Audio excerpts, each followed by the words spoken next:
ધોરણ 12 સાયન્સ જીવ વિજ્ઞાન ચેપ્ટર નંબર 11 અને લેક્ચર નંબર 8 બરાબર. હવે આજના લેક્ચરમાં આપણે પુનઃસંયોજિત ડીએનએ ટેકનોલોજી છે એની અંદર વિદેશી જનીન નીપજ મેળવવી કે જે પુનઃસંયોજિત ડીએનએ ટેકનોલોજીનો આ 5મું સ્ટેપ છે. આગળ આપણે જે સ્ટેપનો અભ્યાસ કર્યો આ સ્ટેપમાં જનીનનું અલગીકરણ, ચોક્કસ જગ્યાએથી ડીએનએની કાપણી, પીસીઆરના ઉપયોગથી રુચિ પ્રમાણેના જનીનનું પ્રવર્ધન અને ચોથું સ્ટેપ યજમાન કોષ કે સજીવમાં પુનઃસંયોજિત ડીએનએનો પ્રવેશ. ત્યાર પછી હવે જે 5મા સ્ટેપનો અભ્યાસ કરવાનો છે એની અંદર શું કહે છે બરોબર, કે જ્યારે તમે વિદેશી ડીએનએ ખંડને ક્લોનિંગ વાહકમાં પ્રવેશ કરાવી કોઈ પણ બેક્ટેરિયા, વનસ્પતિ અથવા તો પ્રાણીમાં સ્થાનાંતરિત કરો છો ત્યારે તેમાં વિદેશી ડીએનએ બહુગુણિત થવા લાગે છે, એટલે કે એની અનેક નકલો તૈયાર કરવા લાગે છે. લગભગ બધી જ પુનઃસંયોજિત ડીએનએ ટેકનોલોજીનો અંતિમ ઉદ્દેશ ઈચ્છિત પ્રોટીનના ઉત્પાદનનો હોય છે, કારણ કે ડીએનએ છે એ જ એના દ્વારા જ, એટલે કે જનીન દ્વારા જ બધા પ્રકારના પ્રોટીનનું નિર્માણ થાય છે. એટલે આપણે લગભગ બધી જ પુનઃસંયોજિત ડીએનએ ટેકનોલોજીનો અંતિમ ઉદ્દેશ ઈચ્છિત પ્રોટીનના ઉત્પાદનનો હોય છે. એટલા માટે પુનઃસંયોજિત ડીએનએ અભિવ્યક્ત થવું જરૂરી છે. હવે આ વિદેશી ડીએનએ એટલે કે જનીન ઇષ્ટતમ પરિસ્થિતિમાં જ અભિવ્યક્ત થાય છે, એટલે યોગ્ય પરિસ્થિતિ હોય ત્યારે જ અભિવ્યક્ત થાય છે. હવે યજમાન કોષમાં વિદેશી જનીનોની અભિવ્યક્તિને સમજવા માટે ઘણી બધી ટેકનિકલી બાબતોને ઊંડાણપૂર્વક જાણવી જરૂરી છે, જેમાં ઈચ્છિત જનીનને ક્લોન કરીને લક્ષ્ય પ્રોટીનની અભિવ્યક્તિને પ્રેરિત કરતી પરિસ્થિતિઓને અનુકૂળ બનાવ્યા પછી કોઈ પણ તેનો વ્યાપક સ્તરે ઉત્પાદન કરવાનું વિચારી શકે છે. જો કોઈ પ્રોટીન સંકેતન જનીન કોઈ વિષમજાત યજમાનમાં અભિવ્યક્ત થાય છે તો તેને પુનઃસંયોજિત પ્રોટીન કહેવાય. સમજાણી આ વસ્તુ? જો કોઈ પ્રોટીન સંકેતન જનીન કોઈ વિષમજાત યજમાનમાં અભિવ્યક્ત થાય તો તેને પુનઃસંયોજિત પ્રોટીન કહેવાય.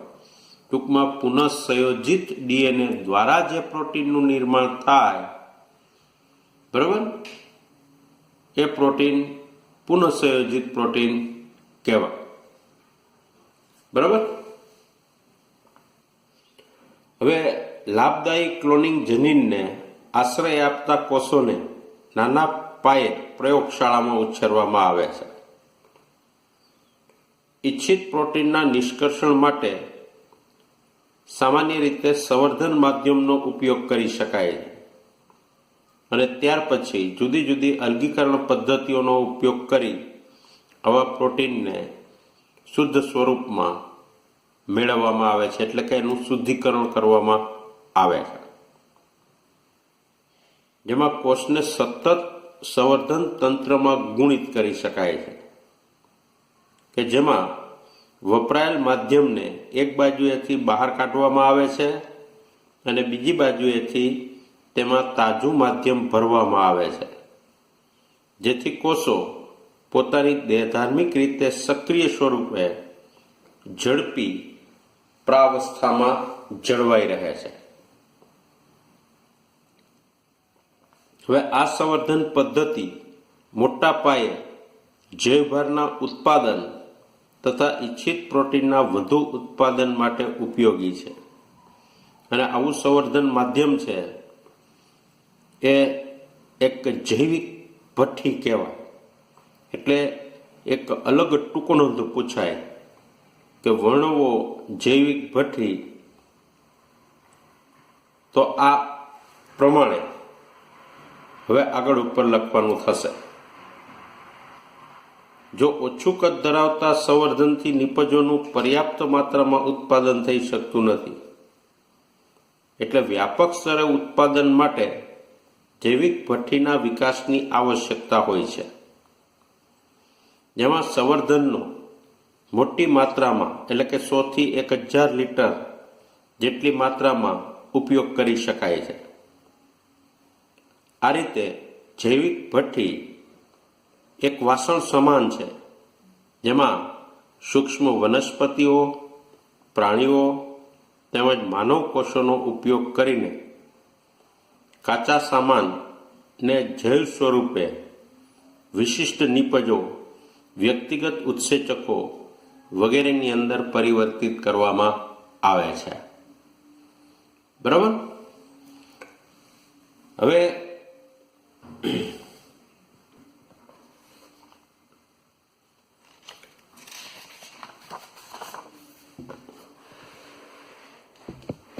આગળ ઉપર આપણે જૈવ ભઠ્ઠી વિશે જોઈ તો શું કીધું છે કે ઈચ્છિત નિપજ મેળવવા માટે જૈવ ભઠ્ઠીમાં ઇષ્ટતમ પરિસ્થિતિ પૂરી પાડવામાં આવે છે. હવે ઇષ્ટતમ પરિસ્થિતિ એટલે કે તાપમાન, પીએચ, પ્રક્રિયાથી ક્ષાર, વિટામિન કે ઓક્સિજન કે જે ઇષ્ટતમ વૃદ્ધિ માટેની પરિસ્થિતિ પૂરી પાડે છે. સર્વાધિક ઉપયોગમાં લેવામાં આવતું આવું બાયો રિએક્ટર સ્ટીરિંગ પ્રકારનું છે, જે અહીંયા આકૃતિમાં દર્શાવેલું છે. બરાબર. સ્ટીરેટ ટેન્ક રિએક્ટર સામાન્ય રીતે નળાકાર હોય છે અથવા તો એનું તળિયું વળેલું હોય છે, જેથી રિએક્ટરની અંદર દ્રવ્યના મિશ્રણમાં સહાયતા પ્રાપ્ત થાય છે. આવું બાયો રિએક્ટરમાં મિશ્રક એટલે કે સ્ટીરેટ એ ઓક્સિજનની ઉપલબ્ધતા તથા તેના મિશ્રણનું પણ કામ કરે છે. સમયાંતરે તેમાં હવાના પરપોટા સ્વરૂપે બાયો રિએક્ટરમાં મોકલવામાં આવે છે. જો તમે આ આકૃતિ ધ્યાનથી જોશો તો જણાશે કે રિએક્ટરમાં એક આંદોલક તંત્ર કે જે માધ્યમને સતત ફરતું રાખે છે, ઓક્સિજન વિતરણ તંત્ર કે જે સંવર્ધન પામતા કોષોને ઓક્સિજન પૂરો પાડે છે, ફીણ નિયંત્રણ તંત્ર, તાપમાન નિયંત્રણ તંત્ર, પીએચ નિયંત્રણ તંત્ર, પ્રતિચયન પ્રચાર આવેલ હોય છે, જેનાથી સમયાંતરે સંવર્ધનની થોડી માત્રા છે એ બહાર પણ કાઢી શકાય છે. તો આ રીતે આવા બાયો રિએક્ટર એટલે કે જૈવિક ભઠ્ઠીની મદદથી મોટા પાયે વિદેશી જનીન દ્વારા નિપજ મેળવવામાં આવે છે. બરાબર. તો સામાન્ય રીતે વિદેશી નિપજ મેળવવા માટે આ પ્રકારની જૈવિક ભઠ્ઠીઓનો ઉપયોગ કરવામાં આવે છે. હવે આગળ ઉપર પુનઃસંયોજિત ડીએનએ ટેકનોલોજીની અંદર છેલ્લું સ્ટેપ છે અનુપ્રવાહિત પ્રક્રિયા. અનુપ્રવાહિત પ્રક્રિયા આ એનું છેલ્લું સ્ટેપ છે. તો એની અંદર શું કીધું છે કે જૈવ સંશ્લેષણ તબક્કો પૂર્ણ થયા બાદ નિપજોને બજારમાં માર્કેટિંગ માટે મોકલતા પહેલા શૃંખલામય પ્રક્રિયામાંથી પસાર કરવામાં આવે છે, જેમાં નિપજોના અલગીકરણ અને શુદ્ધિકરણ જેવી પ્રક્રિયાઓને સામૂહિક રીતે અનુપ્રવાહિત પ્રક્રિયા તરીકે ઉલ્લેખવામાં આવે છે, જેમાં નિપજોને યોગ્ય પરીક્ષકોથી પરિરક્ષિત કરવામાં આવે છે. યોગ્ય પરીક્ષકોથી પરિરક્ષિત બનાવાય છે. ઔષધોની બાબતમાં આવી બનાવટોને ચીવટપૂર્વકના ચિકિત્સીય પરીક્ષણમાંથી પસાર કરવામાં આવે છે,